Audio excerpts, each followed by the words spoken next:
சிந்தையில் சிவயோகம் வருகிறதே.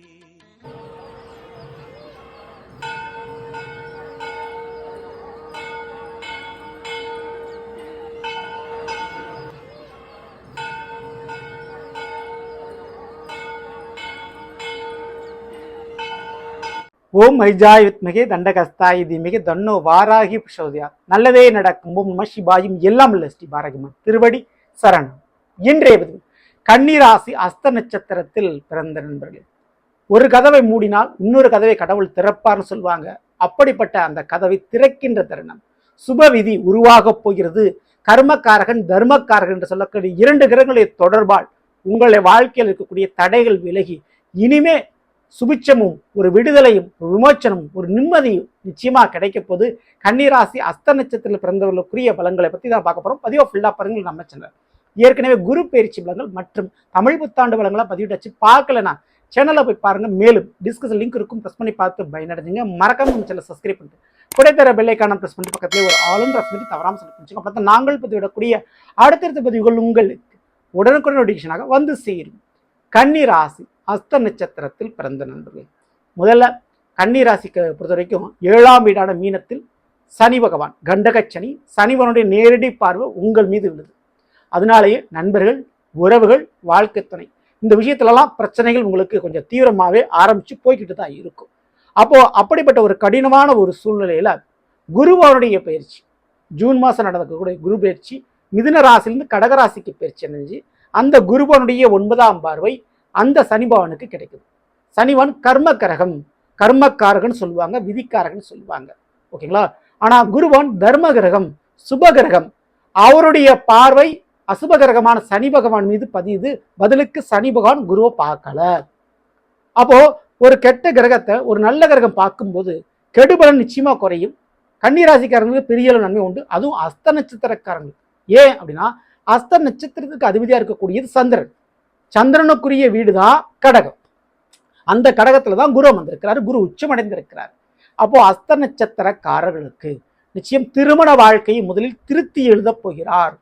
ஆமாங்க, உங்க வாழ்க்கை துணையோடு சண்டை சச்சரவு, தீராத பிரச்சனைகள், தீராத தலைவலிகள், விவாகரத்து வரைக்கும் போய் போராடிக்கிட்டு இருக்கீங்க, அப்படி கஷ்டப்பட்டு இருக்கீங்கன்னா அந்த திருமண வாழ்க்கையில ஒரு முடிவு, ஒரு தெளிவை கொடுக்க போது இந்த கர்ம தர்மகரனுடைய தொடர்பு. ஸோ திருத்தி வரும், திரும்ப வரும் உங்களுடைய வாழ்க்கை துணை. ஒன்றும் உங்கள் வாழ்க்கை துணையில் வழியில் இருக்கக்கூடிய பிரச்சனை சரியாகும், அல்லது உங்கள் வாழ்க்கை துணை திருந்துவார்கள், அல்லது டிவோர்ஸ் கேஸ் ஒரு முழுமையான முறையில் முடிவடையும்.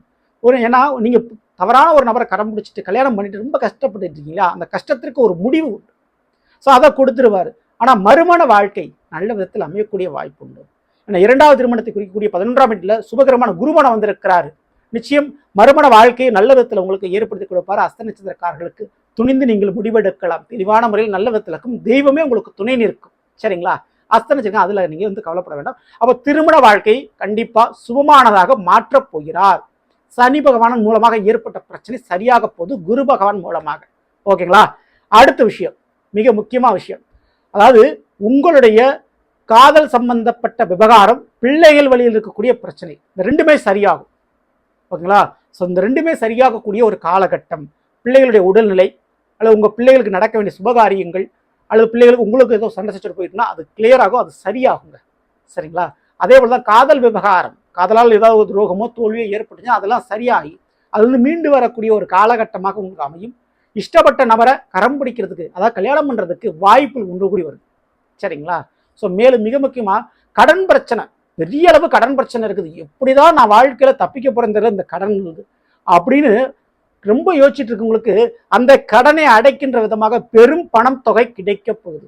கடவுள் ஒரு கதவு முன்ன மறு கதவு திறப்ப சொன்னேன். அந்த மாதிரி கன்னிராசி அஸ்த நட்சத்திர பிறந்தவர்களுக்கு தொழில் ரீதியான லாபங்கள் எதிர்பாராத விதத்தில் கிடைக்கப் போகிறது. திடீர்னு சம்பள ஒரு ப்ரொமோஷன் கிடைக்க போகுது. வெளிநாடு அல்லது வெளி மாநில தொடர்பு அல்லது வேற்று மதத்தினுடைய தொடர்பு மூலமாக தொழில் லாபங்களை பார்க்க போகிறீர்கள். குடும்பத்தில் பெண்கள் மூலமாக சில பணாதாயங்கள் பெறப்போகிறீர்கள். இந்த அஸ்த நட்சத்திரக்காரர்கள் அப்படி பெருமளவு பணம் பார்க்கறதுக்கு யோகங்கள் உண்டு. தொழில் விஷயத்தில் நல்ல ஒரு லாபம் கிடைக்கிறதுக்கு சான்சஸ் இருக்கு. அப்படி வரக்கூடிய பணத்தொகையின் மூலமாக உங்களுடைய கடன் பிரச்சனை கொஞ்சம் குறையும், காணாமல் போகும். நெருக்கடியான ஒரு சூழலிருந்து நீங்கள் தப்பிப்பீங்க. அது கண்டிப்பாக உங்களுக்கு நடக்கும். ஸோ இதற்கு அடுத்தபடியாக இந்த கன்னிராசி அஸ்த நட்சத்திரக்காரர்களுக்கு ஸோ தீராத நோய் பிரச்சனைகள், எதுக்கு எடுத்தாலும் ஓயாமல் ஏதாவது உடம்புல பிரச்சனை வந்துக்கிட்டே இருக்கு, நான் ஹாஸ்பிட்டல் போன மயமாக தான் இருக்கேன், எத்தனை மாத்திரை மருந்து சாப்பிட்டு அது சரியாகலை, மரண பயமே எனக்கு இருக்குது அப்படின்றவங்களுக்கு அது நீங்கும். சரியான மருந்து மாத்திரைகள், சரியான சிகிச்சை கிடைச்சி அந்த நோய் பிரச்சனையிலேருந்து நீங்கள் விடுதலை அடைவீங்க. நீங்களும் சரி, உங்கள் உறவுகளும் சரி, குடும்பத்தில் இருக்கக்கூடிய நபர்களும் சரி, அடிக்கடி ஆஸ்பத்திரி போனது அந்த சூழல் முடிஞ்சு போச்சு, இனி இல்லை, கவலைப்பட வேண்டாம். சரிங்களா? ஸோ தெய்வ வழிபாடு மூலமாக சில காரியங்களை கூடும். அந்த காரியங்களில் மிக முக்கியமானது, உங்களுக்கு ஏதோ ஒரு வசியம் இருக்குது, ஏவல் பிள்ளை சூனியம் இந்த மாதிரியான ஒரு விவகாரங்கள் இருக்குது, ஏதோ ஒரு பிரச்சனை முடைக்கு போடுற மாதிரி இருக்குதுங்க அப்படின்றவங்களுக்கு அந்த பிரச்சனை சரியாகும் தெய்வத்தால். நீங்கள் கும்பிட்ட தெய்வம் உங்கள் வீட்டுக்கு வரும். தெய்வ வழிபாடுகள் மூலமாக சில சித்திகள் உங்களுக்கு கிடைக்கும், தெய்வ சித்தி கிடைக்கும்னு சொல்லுவோம். அந்த மாதிரி குலதெய்வம், இஷ்ட தெய்வம் அருளை வரத்தை கொடுக்கக்கூடிய ஒரு காலகட்டம், உங்களை பாதுகாக்கக்கூடிய ஒரு காலகட்டம். அப்போது வீட்டில் எப்பேற்பட்ட வாஸ்து பிரச்சனை மற்ற மாந்திரிக தாந்திரிக விஷயத்தில் ஏதாவது பிரச்சனை இருந்தாலும் அது ஆட்டோமேட்டிக்காக சரியாகும். நீங்கள் செய்ய வேண்டியது உங்களை இஷ்ட தெய்வம் குலதெய்வம் அதனுடைய வழிபாடுகளை விட்டு தவறாமல் நீங்கள் பண்ணிக்கோங்க. ஏதாவது பரிகார வேண்டுதல் இருந்தால் அதை செஞ்சு முடிச்சிருங்க, அது ரொம்ப ரொம்ப நல்லது. எந்த ஒரு குறையும் வைத்துக் கொள்ளாதீர்கள். சரிங்களா? மிக முக்கியமாக பெண் தெய்வத்தினுடைய வழிபாடுகள் தவறாம பண்ணுங்க. அமாவாசை அன்று காளி மற்றும் துர்க்கை அம்மனுடைய தெய்வங்களுடைய வழிபாடுகளை பண்ணும்போது மிகப்பெரிய அளவு உங்களுக்கு ஒரு சித்தி கிடைக்கும். நடக்க வேண்டிய காரிய தடைகள் தடையின்றி, அந்த தடை உடைஞ்சி தடையின்றி உங்களுக்கு நடக்கும். அதுக்கு அந்த தெய்வத்தினுடைய அருள் மிக முக்கியமானது. அந்த வழிபாடுகளை பண்ணுங்க. சரிங்களா? ஸோ இதற்கு அடுத்தபடியாக அஸ்த நட்சத்திரக்காரர்களுக்கு ஒரு பக்கம் வீடு மனை கார் வண்டி வாகனத்தில் இருக்கக்கூடிய பிரச்சனை, இன்னொரு பக்கம் காதல் மற்றும் பிள்ளைகள் வெளியே இருக்கக்கூடிய பிரச்சனை, இந்த ரெண்டு பிரச்சனைகளும் சரி செய்ய போகும் இந்த குரு மற்றும் சனிவானுடைய தொடர்பு. இதன் மூலமாக அடுத்த கட்ட வாழ்க்கைக்கு நீங்கள் போவீங்க. கண்டிப்பாக அதுல இருந்தும் ஆற்று கருத்தும் இல்லை. பழைய உறவுகள் விலகி புதிய உறவுகள் கிடைக்கும். தேவையில்லாத உறவுகள், துரோகம் செய்த உறவுகள், இவங்கெல்லாம் நீங்கள் மறந்து விட்டு விலகி இருப்பது நல்லது. வேலை பார்க்கக்கூடிய இடத்துல ஒர்க்லோடு ரொம்ப ப்ரெஷர் இருக்குது அப்படின்றவங்களுக்கு அந்த வேலை மாற்றம் என்பது அல்லது பதவி என்பது மாற்றம் என்பது நிச்சயம் நடக்கும். அதன் மூலமாக கொஞ்சம் வேலை பளு என்பது உங்களுக்கு குறையும். ஓகேங்களா? அதே போல் ஒருத்தட்ட பணம் கொடுத்துருப்பீங்க அல்லது உங்களுடைய பொருள் காணாமல் போயிருக்கும், திருடு போயிருக்கும், அப்படிப்பட்ட விஷயங்கள் திரும்ப கிடைக்கும். அதே போல் வேலை இழந்தவர்களுக்கு செகண்ட் சான்ஸ் சொல்லக்கூடிய மறு வேலை வாய்ப்பு கிடைக்கிறதுக்கு யோகம் இருக்குது. சரிங்களா? ஸோ வேலையிலும் கல்யாணத்திலும் மறு வாய்ப்பு கண்டிப்பாக உண்டு இந்த இரண்டு கிரகத்தினுடைய தொடர்பால். இதுதான் நான் சுப விதின்னு சொன்னேன். அப்படி அஸ்த நட்சத்திரக்காரர்களுக்கு உங்களுடைய வாழ்க்கையில் நடந்த கெடுதலை கெட்டதை முழுசாக மறக்கடிச்சு நல்ல விஷயங்களை நீ நடத்த கொடுக்க போகும் இந்த இரண்டு கிரகத்தினுடைய தொடர்பை மிஸ் பண்ணிடாதீங்க. இந்த காலகட்டத்தை பயன்படுத்திங்க. குறிப்பிட்டு ஜூன் முதல் நிச்சயமாக இந்த வருடம் இறுதி வரை டிசம்பர் வரை இந்த கிரகங்களுடைய தொடர்பு கண்டிப்பாக இருக்கும். ஸோ பொன்னான வாய்ப்புன்னு சொல்லலாம். இந்த வாய்ப்பை மிஸ் பண்ணாமல் பயன்படுத்திங்க. மிக முக்கியமாக நான் ஏற்கனவே சொன்ன மாதிரி தெய்வ வழிபாடுகள், அதாவது பெண் தெய்வ வழிபாடு அமாவாசை என்றோ அல்லது வெள்ளிக்கிழமை என்றோ துர்க்கை மற்றும் காளியம்மனுக்கு எலுமிச்சம்பழ தீபம் ஏற்றி வணங்கி விட்டுவார்கள். மிகப்பெரிய அளவு காரிய சித்திகள் உங்களுக்கு நடக்கும். உங்களை கண்கொத்தி பாம்பு போல இருந்து உங்களை காப்பாற்றும் தெய்வம். கவலைப்படாமல் நீங்கள் வழிபாடு பண்ணலாம்.